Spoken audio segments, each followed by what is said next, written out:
Hello students, आज हम फिर से एक नया लेक्चर लेके आए हैं जिनका नाम है आयनिक पॉलीमराइजेशन। तो हमने पिछले क्लास में पढ़ा था, क्या पढ़ा था हमने पढ़ा था फ्री रेडिकल पॉलीमराइजेशन, जो कि एडिशन पॉलीमराइजेशन का एक हिस्सा था। एडिशन पॉलीमराइजेशन जहाँ पे एक ही तरह के मोनोमर का जो होमो एडिशन पॉलीमराइजेशन भी हो सकते हैं, दूसरी तरफ को एडिशन पॉलीमराइजेशन भी हो सकते हैं जहाँ पे दो डिफरेंट मोनोमर्स होते हैं, जैसे ब्यूना एस में हुआ था, पॉलीप्रोपाइलिन में क्या हुआ था, होमो एडिशन पॉलीमराइजेशन। उसी तरह हमने फ्री रेडिकल पॉलीमराइजेशन जहाँ पे हमने पढ़ा था कि चेन की इनिशिएशन होती है, चेन की प्रोपगेशन होती है, फिर उसके बाद टर्मिनेशन होती है। इनिशिएशन कैसे होती है? जब दो पेरोक्साइड होमोलिसिस होके अल्कोहॉक्सी फ्री रेडिकल्स बनते हैं, फिर उसके बाद हमने इसकी मैकेनिज्म कंप्लीट की। फिर चेन प्रोपगेशन कैसे होता है? जब ये अल्कोक्साइड के ऊपर जब एडिशन होता है दोबारा से एक मोनोमर, फिर उसके बाद एक फ्री रेडिकल लॉन्गर चेन बनती है। उसी तरह आगे बढ़ते जाते एक फ्री रेडिकल लॉन्गर चेन बनती है और उसको टर्मिनेट के लिए हम करते हैं कपलिंग या तो डिसप्रपोर्शनेशन। कपलिंग में हम क्या करते हैं, दो रेडिकल्स का कोलिजन करके एक टर्मिनेटिंग एक फाइनल प्रोडक्ट बनाते हैं। और डिसप्रपोर्शनेशन में क्या होते हैं, हमें एक अल्केन मिलते हैं और अल्कीन मिलते हैं जहाँ पे दो रेडिकल्स का कॉम्बिनेशन होके एक ऐसा कंपाउंड प्रोडक्ट बनता है। और डिसप्रपोर्शनेशन में क्या होते हैं और दूसरा चेन मेथड था चेन ट्रांसफर, जहाँ पे हमें एक अल्केन तो बनता ही बनता है, एक पॉलीमर मिल जाता है, बट एक रेडिकल पे मिल जाता है जिसको इस्तेमाल करते हैं हम आगे और एक चेन को ग्रो करने के लिए हम इस्तेमाल करते हैं। तो आज हम पढ़ेंगे आयनिक पॉलीमराइजेशन के ऊपर।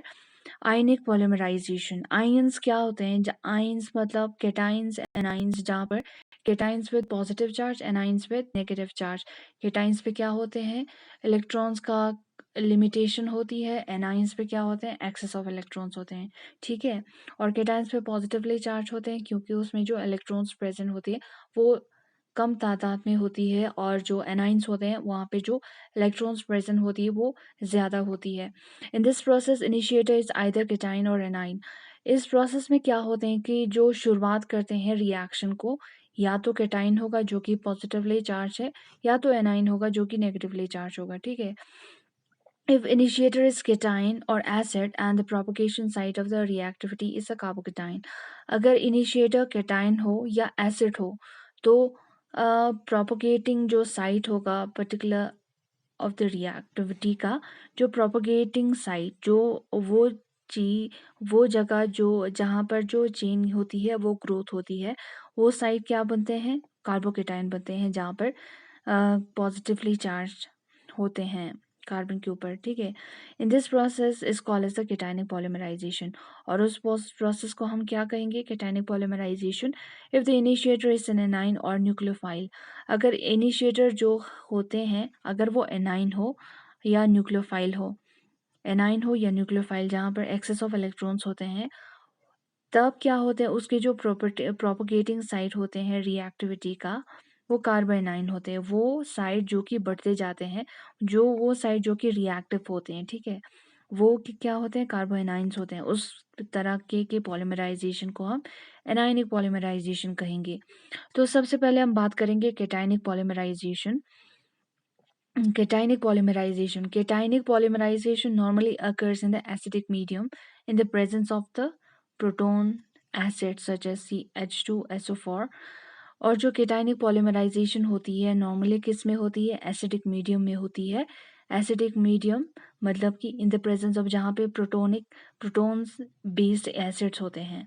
प्रोटोन्स बेस्ड एसिड मतलब जहाँ पे H पॉजिटिव होते हैं, हाइड्रोजन्स होते हैं, या तो उसको हम लुईस एसिड भी कहेंगे। For example H2SO4, Lewis acids जैसे LCl3, BF3, जहाँ पर क्या होते हैं, एसिडिक मीडियम होते हैं। और monomers in which the electron releasing group are present participate in cationic polymerization. और वो जो मोनोमर्स जिसमें जो इलेक्ट्रॉन रिलीजिंग ग्रुप होते हैं, जिसमें इलेक्ट्रॉन्स को, ऐसा मोनोमर जिसमें जो इलेक्ट्रॉन्स होते हैं वो एक ऐसा ग्रुप होता है उसमें जो इलेक्ट्रॉन को रिलीज़ करते हैं, वो उस तरह के जो मोनोमर्स होते हैं वो केटायनिक पॉलीमराइज़ेशन में इन्वॉल्व होते हैं। क्या बोला?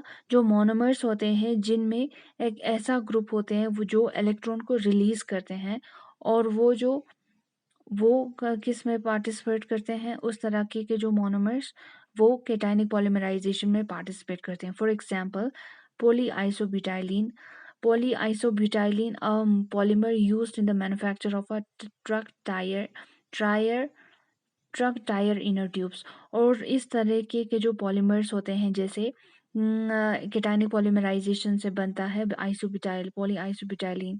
तो पॉलीआइसोब्यूटाइलिन किस तरह में केटायनिक पॉलीमराइजेशन होती है, और ये केटायनिक पॉलीमराइजेशन किस में काम आते हैं, जैसे हम ट्रक होते हैं, ट्रक के जो टायर होते हैं उसके जो इनर ट्यूब्स होते हैं ना, उनको मैन्युफैक्चर करने के लिए हम केटायनिक पॉलीमराइजेशन इस्तेमाल करते हैं, जो जिसमें जो मोनोमर होगा आइसोब्यूटाइलिन होगा, और जहाँ एट द एंड पॉलीमराइजेशन होने के बाद ये क्या बनते हैं, polyisobutylene, right.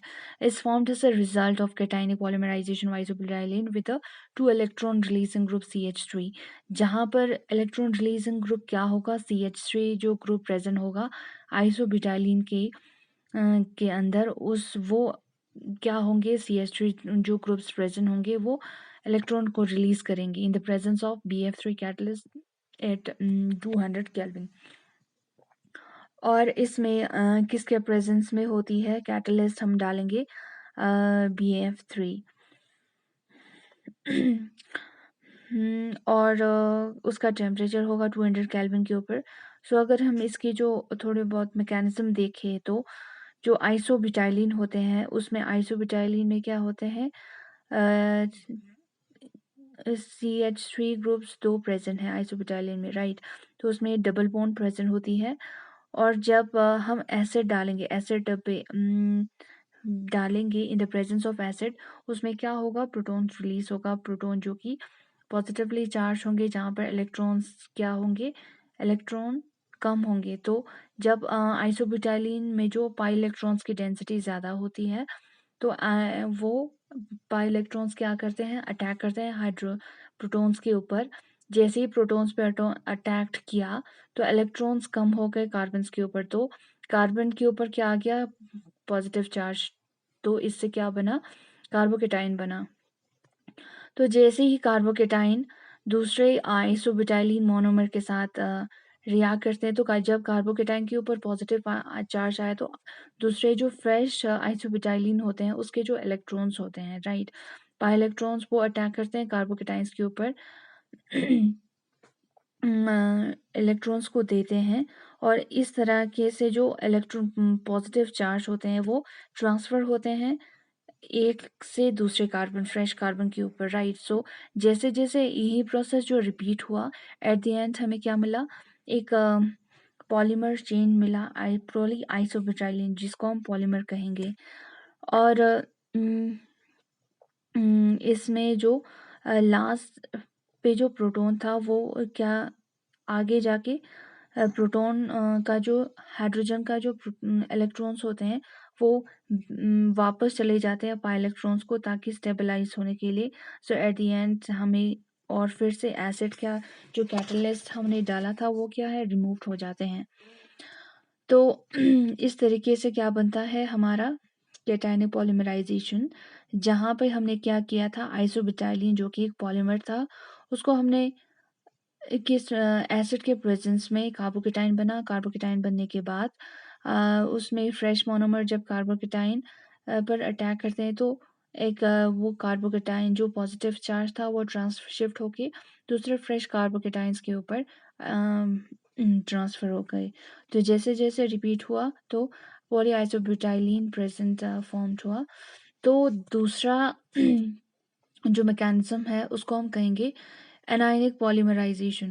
Anionic polymerization is noticed in alkene molecules having some electron withdrawing groups present in them, such as the phenyl chloride and nitrile, etc.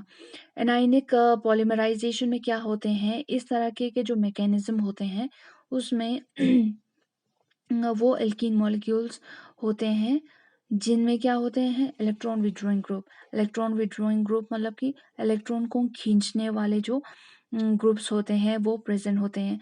For example phenyl हो गया, chloride हो गया, नाइट्राइल हो गया, right. The anionic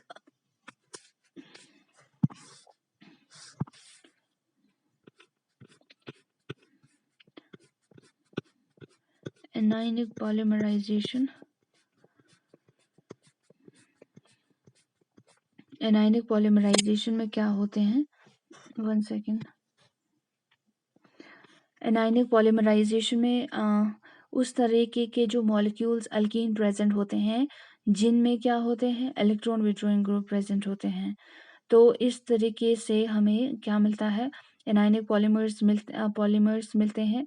for example ये किसके presence में होते हैं, कुछ बेस जैसे सुटेबल बेस हम इस्तेमाल करते हैं जैसे सोडा एमाइड, सोडियम और एमाइड का मिक्सचर सोडा एमाइड बनता है, right.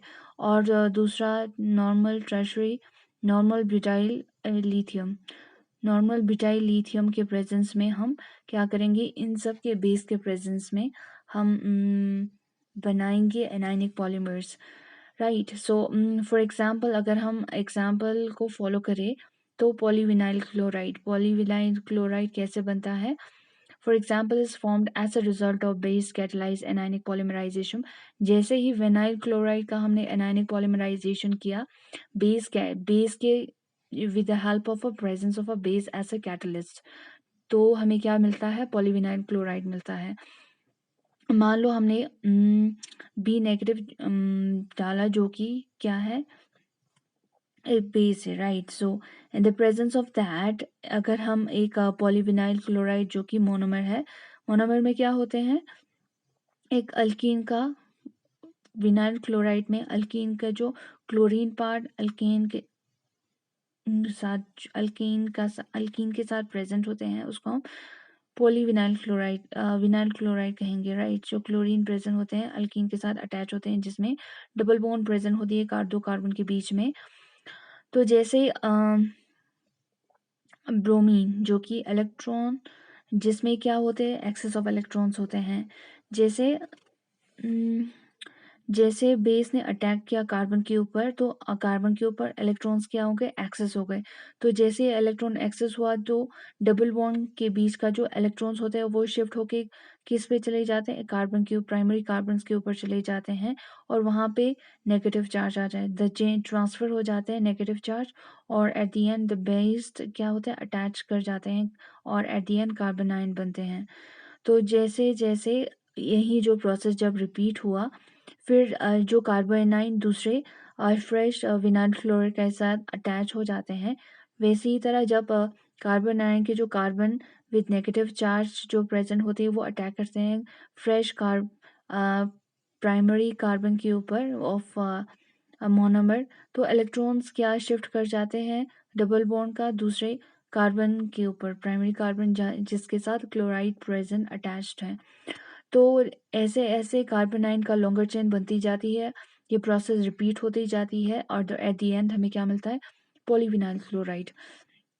A few example of the polymer formed as a result of chain growth mode are, कुछ एग्जाम्पल्स हैं जिसमें क्या होते हैं, चेन ग्रोथ मोड के हेल्प से हमें क्या मिलता है, पॉलीमर मिलता है। For example polyethylene, polypropylene, polybutadiene, Teflon जैसे पीवीसी, पॉलीआइसोप्रीन जिनको हम नेचुरल रबर भी कहते हैं।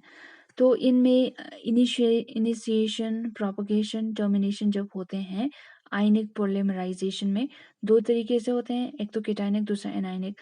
प्रोपगेशन में भी केटाइनिक एनाइनिक होते हैं, टर्मिनेशन में भी दो तरीके से होते हैं, केटाइनिक एनाइनिक। तो इसमें हम अगर एग्जांपल लें तो इथीन हुआ, इथीन एक मोनोमर है, right. So in the presence of N acid जिसमें क्या होता है प्रोटॉन्स प्रेजेंट होते हैं, तो जब केटाइनिक होते हैं तो प्रोटॉन, तो इलेक्ट्रॉन्स जो मोनोमर्स के साथ प्रेजेंट होते हैं वो क्या होते हैं, वो अटैक कर जाते हैं, वो प्रोटॉन में से इलेक्ट्रॉन्स जो इलेक्ट्रॉन्स होते हैं वो प्रोवाइड करते हैं प्रोटॉन्स को ताकि स्टेबलाइज हो। तो इसके वजह से जो पॉजिटिव चार्ज होते हैं वो कार्बन के ऊपर आ जाते हैं, तो उसको हम कार्बोकेटाइन कहेंगे। उसी तरह जब इनिशिएशन होता है एनायनिक के केस में, इनिशिएशन एनायनिक मेथड से होते हैं, तो क्या होते हैं, जो बेस होता है वो प्रोवाइड करता है इलेक्ट्रॉन्स कार्बन प्राइमरी मोनोमर के ऊपर। तो जैसे उस पर इलेक्ट्रॉन एक्सेस हुआ तो डबल बॉन्ड में जो इलेक्ट्रॉन्स एक्सेस होते हैं तो इलेक्ट्रॉन शिफ्ट होके कहाँ पे चले जाते हैं, कार्बन के ऊपर। जैसे ही कार्बन के ऊपर चले गया तो हमें कार्बोनाइन बना। उसी तरह अगर प्रोपगेशन की आप बात करें तो प्रोपगेशन में क्या होते हैं, केटायनिक के केस में जो कार्बोकेटाइन होते हैं वो इलेक्ट्रॉन कम होते हैं, लिमिटेशन ऑफ इलेक्ट्रॉन्स होते हैं। तो जब फ्रेश एक मोनोमर के साथ एडिशन हुआ तो इलेक्ट्रॉन डेंसिटी जो मोनोमर के ऊपर होते हैं वो अटैक्ट कर जाते हैं किसके ऊपर, कार्बोकेटाइन के ऊपर। तो जैसे ही कार्बोकेटाइन के ऊपर अटैक्ट किया, जो कार्बन पॉजिटिव चार्ज है वो शिफ्ट होके दूसरे जो फ्रेश मोनोमर के जो कार्बन है वहाँ पे शिफ्ट हो गए। तो उसी तरह अगर प्रोपगेशन को हम एनाइनिक तरीके से करें तो एनाइन जो पहले हमें बना था इनिशिएशन के प्रोसेस में, उस एनाइन के ऊपर अगर हम फ्रेश इथीन अगर हम ऐड करें तो क्या होगा, जो एनाइन होगा वो खुद को स्टेबलाइज करने के लिए इलेक्ट्रॉन्स को मोनोमर्स को देंगे। तो जैसे ही मोनोमर को ऊपर दिया तो इलेक्ट्रॉन डेंसिटी वहाँ पर भी ज़्यादा होने की वजह से जो इथीन का जो पाई बॉन्ड्स होते हैं, पाई बॉन्ड्स के जो इलेक्ट्रॉन्स होते हैं वो शिफ्ट हो डीलोकलाइज होके कार्बन के ऊपर चले जाते हैं और एक लॉन्गर चेन बनती है एनायनिक का। और जैसे ही टर्मिनेशन प्रोसेस आते हैं तो टर्मिनेशन भी दो तरीके से होते हैं, एक तो केटायनिक एनायनिक। सो जब केटायनिक टर्मिनेशन होता है तो क्या होते हैं, जो हमें एक केटायन लॉन्गर केटायन चेन जैसे हमें मिला तो इन the presence of a base ये क्या करते हैं, वो जो बेस एक बेस प्रेजेंट होते हैं वो प्रोटॉन को ले लेते हैं। जैसे ही प्रोटॉन को लिया वो इलेक्ट्रॉन शिफ्ट होके कहाँ पे चले जाते हैं, जो कार्बोकेटाइंस के जो कार्बन जहाँ पे कार्बोकेटाइंस प्रेजेंट है वहाँ पे चले जाते हैं और at the end double bond form हो जाती है टर्मिनल कार्बन, दो कार्बन के बीच में। और एट द एंड हमें एक बाय प्रोडक्ट मिलता है जो कि एक बेस और प्रोटॉन का क्या होता है, कॉम्बिनेशन होते हैं। और उसी तरह एनायनिक भी कैसे होते हैं, either by strong ionic salt, ionic substance और by formation of the living polymer. या तो जो लिविंग पॉलीमर है उसका फॉर्मेशन हो जाते हैं या तो स्ट्रॉन्गर एन आयनिक सब्सटेंस बन जाते हैं। इस तरीके से टर्मिनेशन होता है। So in termination process of anionic polymerization, some strong acid ionic substance. So इनमें हमने पहले कहा था कि एनायनिक का टर्मिनेशन जब होते हैं उसमें एक पॉलीमर का फॉर्मेशन होते हैं, formation of a living polymers. तो इसके बारे में डिटेल डिस्क्रिप्शन दिया है नीचे। In termination process of anionic polymerisation, जब एनायनिक पॉलीमराइजेशन का जो टर्मिनेशन प्रोसेस होते हैं उसमें some strong ionic substance are added. इसमें क्या करते हैं, जो एक स्ट्रॉन्गर आयनिक सब्सटेंस होते हैं उसको हम ऐड करते हैं। In ionic polymerisation termination not usually a spontaneous process. जब टर्मिनेशन होते हैं आयनिक तरीके से उसमें क्या होते हैं, टर्मिनेशन स्पॉन्टेनियस प्रोसेस से नहीं होते हैं, मतलब कि जल्दी, मतलब रिएक्टिव नहीं होते। If some substances are not added, अगर कुछ सब्सटेंस ऐड ना करे, the reaction proceed still all the monomer molecule is consumed. अगर कोई भी हम सब्सटेंस ऐड ना करें तो टर्मिनेशन कब तक होगा, जब तक सारा मोनोमर कंज्यूम ना कर ले, ठीक है। Thus, if there is no monomer is left for polymerization, अगर at the end अगर कोई भी monomer ना बचे polymerization होने के लिए, the carbanions at the chain ends remain active। तो कार्बन एनाइंस होते हैं चेन के जो एंड में वो हमेशा एक्टिव रहते हैं, विच में initiate the polymerization when fresh monomers are added. तो क्या होते हैं, जैसे ही अगर हमने कुछ ऐड नहीं किया टर्मिनेशन होने के लिए तो ये चेन सारे मोनोमर्स को कंज्यूम होने के बाद, बट फिर भी जो कार्बोनाइंस होते हैं वो एक्टिव रहते हैं जब रिएक्शन एंड होने के, मोनोमर्स खत्म होने के बाद भी। और जैसे हमने अगर मोनोमर खत्म हो गया, जैसे हमने और फ्रेशली ऐड किया वो फिर से एक्टिव हो जाते हैं। तो the polymer formed by this manner is called the living polymer। इसलिए हमने इस तरह के जो पॉलीमर बनते हैं एनायनिक पॉलीमर से, जहाँ पर हमने कोई टर्मिनेशन के लिए कोई एजेंट ऐड नहीं किया, तो इस तरीके के जो पॉलीमर्स बनते हैं उसको हम लिविंग पॉलीमर्स कहेंगे, और इस प्रोसेस को हम लिविंग पॉलीमराइजेशन कहेंगे। तो इससे हमारा चैप्टर जो addition reaction, addition type of polymerization था वो ख़त्म हो गया। नेक्स्ट हम बात करेंगे कोपॉलीमराइजेशन के बारे में। सो आप लोगों को मतलब संडे को एडिशन पॉलीमराइजेशन और हमने स्टडी किया था स्टेप पॉलीमराइजेशन। तो संडे को आप लोगों का टेस्ट होगा, so please be ready for that. Test होगा डिस्क्रिप्टिव टाइप, और ये मैं टेस्ट इसलिए दे रही हूँ so that you guys may prepare for the exam. अगर एग्ज़ाम के लिए अभी से प्रिपेयर होके रहेंगे तो फ्यूचर में मतलब अच्छा रहेगा आप लोगों के लिए, for the sake of your self. So please study hard. Thank you so much.